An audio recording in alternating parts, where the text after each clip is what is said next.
Hello and welcome to Talking Property, our CBRE podcast series where our team of experts, our clients and industry specialists share insights into the way we live, work and invest through a real estate lens. I'm Catherine House, CBRE's Australian Communications Director, and I'm your host for this latest Talking Property episode. Today we'll be talking about the build-to-rent sector, which is known as multifamily in the US. It's an emerging asset class here and one that's attracting significant interest from both local and offshore investors and a lot of industry attention, given the current housing crisis and the significant shortfall of rental housing across Australia. BTR involves blocks of apartments that are specifically built to be leased rather than sold to individual owners. These developments are owned by a single investor and often provide more services and amenities for their tenants, who are treated as residents or customers.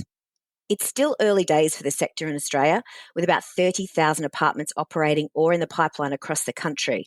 But there's huge potential, with forecasts the sector could grow to as many as 150,000 apartments within 10 years, if we get the playing field right. This would help alleviate current housing supply pressures, provide quality long-term accommodation for renters, and bring a range of social benefits, both from a sustainability perspective and via the sense of community that BTR facilities foster. It will also help cater to higher population growth forecasts, factoring in Australia's revised net overseas migration targets, given most of these migrants arrive in our three biggest cities and 70% are renters. So, to talk about the opportunities, some of the current challenges and the future market outlook, I'm delighted to be joined by Mirvac Fund Manager and BTR Sector Lead, Angela Buckley, and by the Pacific Head of CBRE's Living Sectors Capital Markets business, Andrew Purdon. Thanks for joining me today. Hi, Catherine. Morning, Catherine. Great to talk to you. Perhaps to set the scene, Mirvac has been one of the pioneers of BTR in Australia through its Live brand, having already developed two assets, one in Sydney and one in Melbourne. In fact, Ange, you're joining us today from the podcast studio in your Melbourne complex, Live Munro, at Queen Victoria Market. Mirvac also has another 3 developments under construction. Ange, could you talk us through why Mirvac decided to target this market sector and what your longer-term vision is? Well, Catherine, I think like most hopefully sound business decisions, this has really been driven about solving a customer problem. And I think that especially when we think about the rental market in Australia, the size of it, just the fact that in our inner cities, 1 in 2 people rent, and anybody who has rented will typically have a story of not necessarily a great customer experience.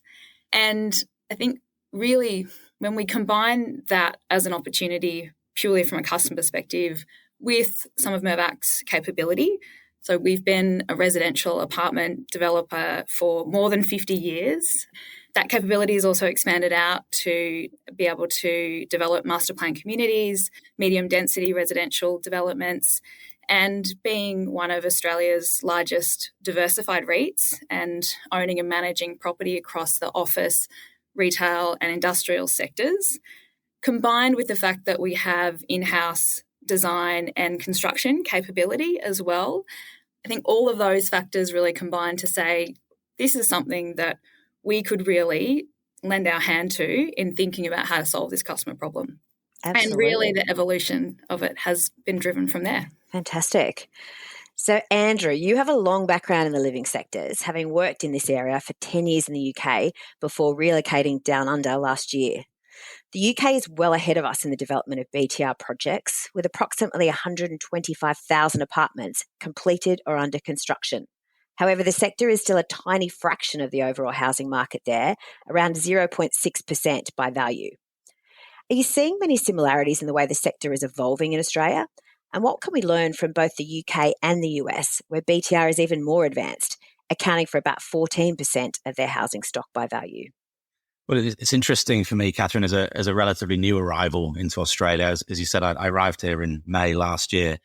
But when I looked at the Australian market through the lens of somebody that's been operating in the rental sector in the UK, it has huge similarities. If you think about the customers first, as Ange alluded to, in both countries, the UK and Australia, we've had a noted period of increase in percentage of renters in our population. So in both countries, about a third of people rent. And of course, in Australia, given that the market for build to rent, so purpose designed buildings is so new, we have virtually no purpose-designed, purpose-built and operated, professionally managed rental accommodation for those people. So, from the customer standpoint, which is where we all start with our thinking around this, there's a huge need for the product. The similarities are quite obvious with the UK. We've got both countries have a very expensive home ownership model. Both countries are, it's hard for people to buy their own homes, which is what's really fueled the increase in renters in both countries. And the inner cities in particular are just growing exponentially. So you think about the population growth in Australia, which is forecast over the next 5 years. The government's target is about 1.5 million more people coming to Australia as new arrivals. And those people we know tend to start their lives in Australia in the inner cities, and renters, which is actually really similar. That urbanisation and population growth in the inner cities is really similar to some of the UK cities. So, it's a bit like history repeating itself when I look at the Australian market and how it will grow over the next 5 or 10 years. To answer the other part of your question on the US is such a huge country by population, and the market has evolved over a 25-year period. So it's quite difficult to draw the same parallels as Australia and the UK. But one of the things I'm sure we'll talk about today in the US, what we've seen is the evolution of different styles of rental accommodation to service different cohorts of renters. So over time, I'm sure Andrew will have views on this. I'm sure we'll see diversification of typologies of rental housing in Australia. But right now, the main market activity is in the inner cities. Yes, and I think we were talking about it earlier, but you've had your own experience with having to try and rent in Australia, so you're coming at it with some good knowledge there. I am. I'm a recent immigrant and a renter, so I suppose I tick a couple of boxes there. Absolutely. So there has clearly been a huge amount of investor interest in Australia's BTR sector. So this was evidenced last month when Mirvac established its new $1.8 billion build-to-rent venture with some well-capitalised cornerstone investors, including the Clean Energy Finance Corporation. A question for both of you, as Andrew, I know you jointly advised Mirvac on the capital raise for that. What's underpinning this investor interest, and which investor types are the most active in this space? Yeah, so, the thing that's really underpinning the investor interest, and it is not just overseas investors, but domestic too, is an acknowledgement of the fundamentals that drive the sector. So it's about population growth. It's about an unsatisfied need from the customers, but also it's about driving solid rental returns and capital growth through real estate investment. And the residential market at the moment looks quite different to a number of the other commercial markets, which is where the majority of investment activity has been in Australia over the last 20, 25 years. So think about offices and retail and logistics as the three core sectors for most investors in Australia. The fundamentals behind some of those sectors are a bit different. They're a bit more challenged than residential. So that's why the capital markets and the long-term investors are really looking at rental housing now as a diversification play and an area to get those really solid investment returns that they need for their shareholders or their members. Absolutely. And Angela, what did you find during that capital raise process? I'd echo a lot of what Andrew has said. I think the other 2 points that I would just add is that there's also, I think, a really strong alignment with residential investment in achieving ESG outcomes as well. And I think we definitely saw that with the recommitment to the platform from the Clean Energy Finance Corporation, and that the recognition that we are so early in the journey in build to rent in Australia. And because the product needs to be developed out and it is fundamentally people's homes as well, there's a really strong opportunity to deliver fantastic environmental outcomes as we propel towards decarbonising the economy, mostly of which it's very hard to achieve in a typical residential setting, but also the importance of the S and the G in ESG as well, and that these communities that we're creating are actually really leaning into the social sustainability theme and able to address some of the social issues that we face, particularly around loneliness and a lot of those core needs that we have as humans that often aren't addressed in the housing market as well. And that if all of that can be delivered by responsible institutional investors who are looking to make, a positive impact over the longer term, then there's a really strong alignment with the growth of the sector to ESG as well. Absolutely. I mean, it's interesting that you talk about that sort of the E and the S. There's maybe a little bit of a misconception in some spheres that BTR is purely this sort of top-end exclusive product. But I was looking at your LIV website and some of the resident interviews on there, and there's everyone from students through to DJs, marketing managers, interstate workers who are using the apartments as a crash pad. And there's this common thread when you look at the interviews with people talking about the sense of community that they feel, including there was one person who set up a fruit and vegetable co-op to help other residents with the price of living going up. So perhaps you could talk us through a little bit more about some of these societal benefits you're seeing, and I guess some of the other reasons why people are gravitating towards BTR living.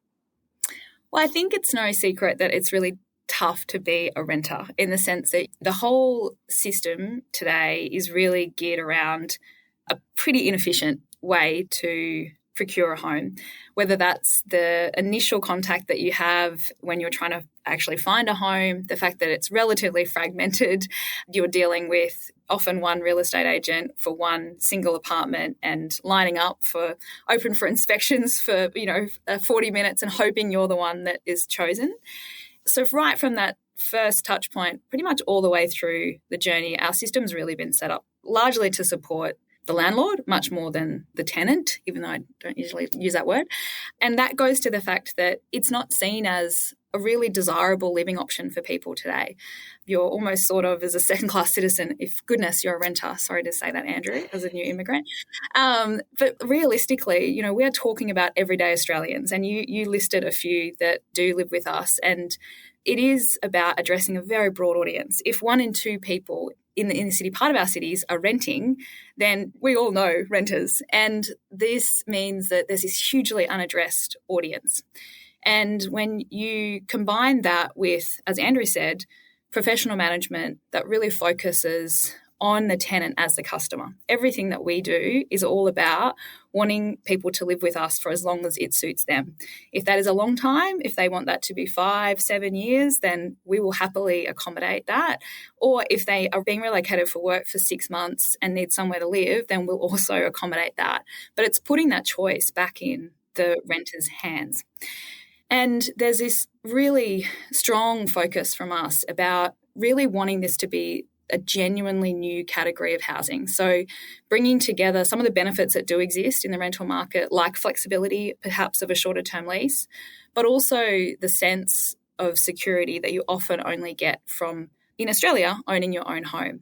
So that can be not just security of tenure, that could be the fact that we encourage people to really make the home their own. So we are happy for people to bring their pets and their children. We're happy for people to paint their walls, to hang pictures, to really get that strong sense of belonging and also individualism as well, and to know your neighbours. And when you have that ability to have a sense of security, whether that be from the tenure of the lease or the fact that you know that your landlord is a professional manager who doesn't want to sell that unit in 6 months, or whose daughter might be relocating for university and want to move in there, then you get to deal with, a very different approach in that everybody is on an equal playing field. Everybody is a renter. There is no hierarchy between the owners and the renters in the building because everybody's equal. And therefore, you're genuinely changing the game around what an inner urban living experience can be. And we design the buildings for living. They're not designed to maximise private space, which is typically then driving capital value. This is about designing for a living experience that is sustainable in the long term. Fabulous. And I know, Andrew, you often talk about the societal benefits as well. I mean, what did you see in your time in the UK about how that sort of played out? Well, I think probably the starting point for this is that we all in the industry, we fully acknowledge and understand the benefits of build to rent. But actually communicating it to customers who haven't experienced it before is a slightly different challenge. So, Andrew, I'd love to hear your views on when you've engaged with customers and you've been leasing up a big building like LIV Munro. To what extent are the customers pre-wired and a bit cynical about what your promises are as the operator of the building? There's definitely a healthy level of skepticism. And I think that's been driven by the fact that renters typically aren't treated as customers. And therefore, there's this tension that exists between the traditional landlord and tenant relationship. But once we're able to, I think, really demonstrate some of those benefits and people are able to see it with their own eyes, and when you walk into the building, people will say hello to you or say hello to each other. I love the story in the last couple of weeks that we host Friday night social drinks each fortnight as one of many resident engagement opportunities. And that's been relocated down to the lobby of the building up from our level 39 amenity because people wanted to bring their pets. So I think last Friday, there were at least 5 cats and I think 10 dogs all enjoying Friday drinks. And it sounds atypical because I also live in an apartment building and I can't imagine that probably happening because it's not geared to either. And so I think it is that first leasing experience is obviously really important, but it's also the ongoing kind of enduring experience that we are committed to delivering as well that I think will make the difference long term. And I think one of the very few positive things that came out of COVID is that people really value community in a different way now. You know, if you think back to when we were all locked down in our houses and how we all got to know our neighbours and we had the street WhatsApps and that sort of thing, people realise that, you know, in our busy lives that we all lead, having that richness of relationship with neighbours and community is hugely beneficial and valuable. We probably undervalued it pre-COVID. So to answer your question, Catherine, around, you know, what have we seen in the UK and what's happening in Australia, I think BTR customers and residents, they are big advocates and fans of the place that they live. And you've seen that within your buildings. You know, they're very proud of where they live and they love hanging out with their neighbours and getting to know and engage with the community. And that's the social benefit in many ways, is connecting people up. And it's not only accessible as well to people who are earning the highest salaries in the cities. Our analysis shows that quite consistently across the East Coast cities of Australia, the entry level for somebody to live in a build-to-rent building is probably somebody, particularly if they're sharing, something between $50,000 and $60,000 per annum as income. You look at that relative to median salaries, it's well below median salary, and a huge broad range of job types can access that sort of rent. So it is a different lifestyle offering. We believe that it's much, much better than the private rental sector, a richer, better life to live in an urban environment for sure. And it's very accessible for lots and lots of people. So it's great. I'd add to that, Andrew, I think that the other part is it does go back to that design point, that the mix that we would typically create across, be it studios, 1-bedroom, 2-bedroom or 3-bedroom apartments. Often people have a traditional mindset of what you do with those 1 or 2 bedrooms that you rent as well. And we're very much thinking about how to maximise the utility of all of the spaces that we have, which includes a private space, but also within someone's apartment, but also how that can be complemented by additional space that might be shared. So here at Live Munro, I've just come from the co-working space. There's 18 sit-to-stand desks. There were a crowd of people in there this morning that have all booked a spot for the day as well. There are a variety of meeting rooms that are also being used as well, and the multimedia rooms that people are using for a variety of different reasons. They might be having their friends over to watch a movie together or even play karaoke or play a musical instrument and not bother their neighbours as well.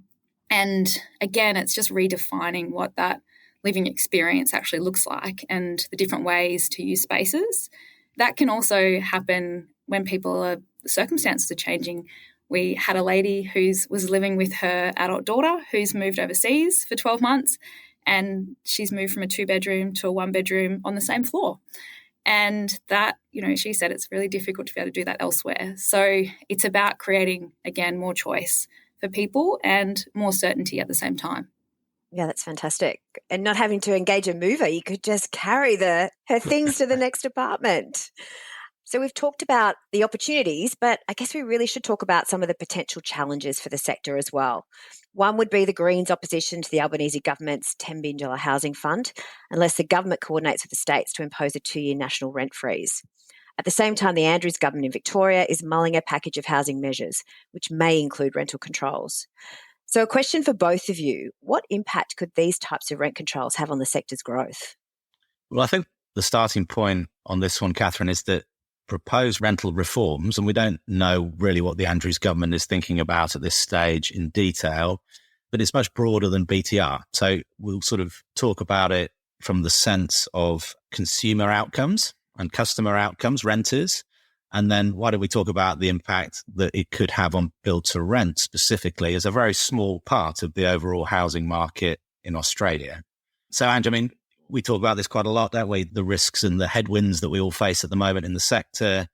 It's unrealistic to say that the BTR market, the institutional investment market, is anti-reform. But let's just talk about what reforms would be positive for customers potentially. And we can talk about others that would really impair investment into the sector.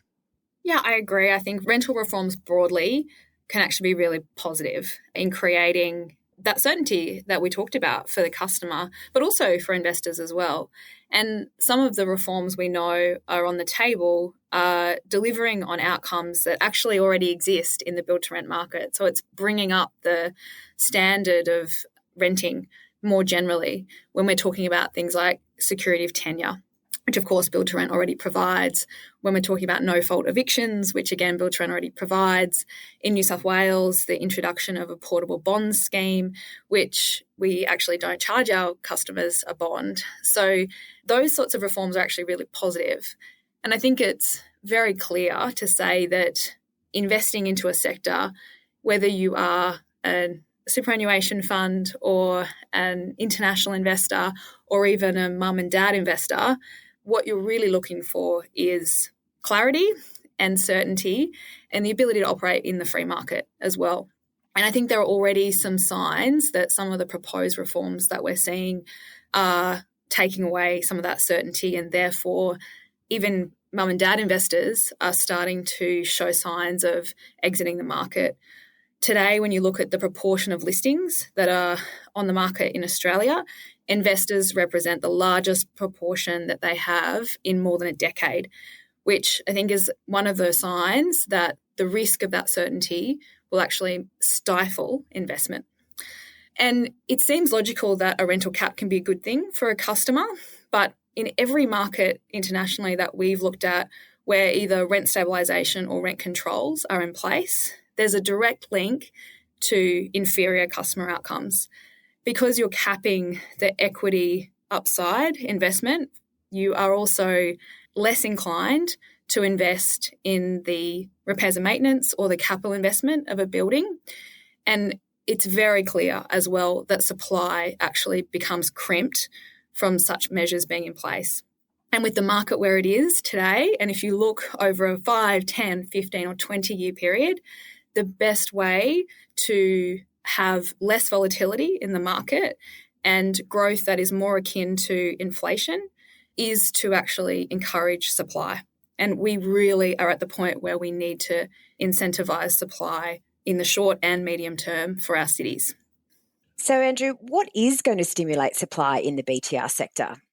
Well, as we've talked about already, Catherine, the fundamentals and the tailwinds behind the sector are really positive. And Australia, in many ways, is a standout market in the world, not just in APAC, but around the world in terms of the attractiveness to invest in the sector. But we need to make sure that all the policies are incentivizing investment rather than impairing investment. So we definitely need certainty of thinking from politicians at state and federal level. Obviously, there was huge excitement at the last federal budget, the announcement of changes to MIT tax, which has really caught the attention of the global investment community and attracted new investment or prospective investment into Australia. So we need consistency of thought and policy at state level too. A lot of our clients talk about challenges of getting planning permits for delivering. So the states seem to be alive to that. They try to accelerate planning processes and give investors more certainty through planning outcomes. And that's the same that we need to see, that mentality of incentivization and providing certainty needs to percolate through all forms of government policy to help the market grow and to help investors invest. I think, Andrew, also there's a real opportunity to partner with government as well. We've got an example in Queensland where we're delivering a project which incorporates affordable housing. So 25% of the 396 apartments will be dedicated to key worker affordable apartments, and that's over a minimum 15-year period of time. So there's also partnership opportunities, which I think could also help to stimulate supply when, to your point, we get the policy settings right. Absolutely. So one last area I'd like to explore with you both is the other types of rental models that investors are exploring in Australia. So we've talked a lot about BTR, but there are things like family housing, single-person households, affordable and social housing. And are these areas that Mirvac's looking at? And I guess a question for both of you, what's going to be instrumental in driving the growth of these types of housing models in Australia? Look, I think I would say Mirvac generally has really strong conviction around the living sector, and that whether that be across residential build to sell in apartment format or residential subdivisions or even medium density build to sell style developments, that we believe that there's a really big role to play in the market in that going forward. But it's taken us 6 years to really establish the platform that we have with LIV and creating an institutional rental model. And I think what we've really got conviction about is that potential expansion of that going forward would seem like the next natural adjacency for us as well. There's a very broad range of customers to address in this market, and being able to operate across the continuum, I think, is a natural opportunity that we're continuing to explore. Andrew? Yeah, so we're starting to see some different styles of rental housing business plans emerge in Australia. Back to what I said before, the US has the most segmentation within the market, everything from high-end CBD style rental housing to inner ring to what they call worker housing, which is more affordable products. And then single family housing, which, as described, is master plan community style housing for families, people with children, near schools and things. So what we know is that the investors quite open-minded around the type of accommodation that they're investing in, that they're consistently looking for those stable income streams, which all those types of housing can provide. So I think, as Andrew says, really, I think build to rent will continue to drive the market in Australia. But over the next 3 to 5 years, I think we'll start to see clear segmentation and multiple outlets for businesses like Mirvac and others who can deliver on planning and design and construction and management and service a different cohort of customers. Co-living, as an example, is something that I'm very passionate about. That's effectively purpose-built rental housing for singles. And if you look at the demographic trends in the Australian cities, the single person household is the largest growth household in the market. And those people aren't generally accommodated with purpose-designed housing. So there's a clear customer need there. And I'm sure we will see those sorts of buildings developed in the very near term in Australia. It's hugely exciting. Yeah, it's a very exciting time for the housing market, I think, despite all the current challenges. So thank you so much for your time, Angela and Andrew. I think there's so much more we could have explored today, and I think we might have to do a part 2 on this down the track. So clearly the build-to-rent sector is one to watch, and it's going to be exciting to see how this evolves in Australia over the next decade. Thanks for tuning in to this latest episode of Talking Property with CBRE. If you like the show and want to check out more, visit cbre.com.au/Talking Property or subscribe through Spotify and Apple Podcasts. Also, if you have any questions re the episode or ideas for future podcasts, you can email talkingproperty@cbre.com. Until next time.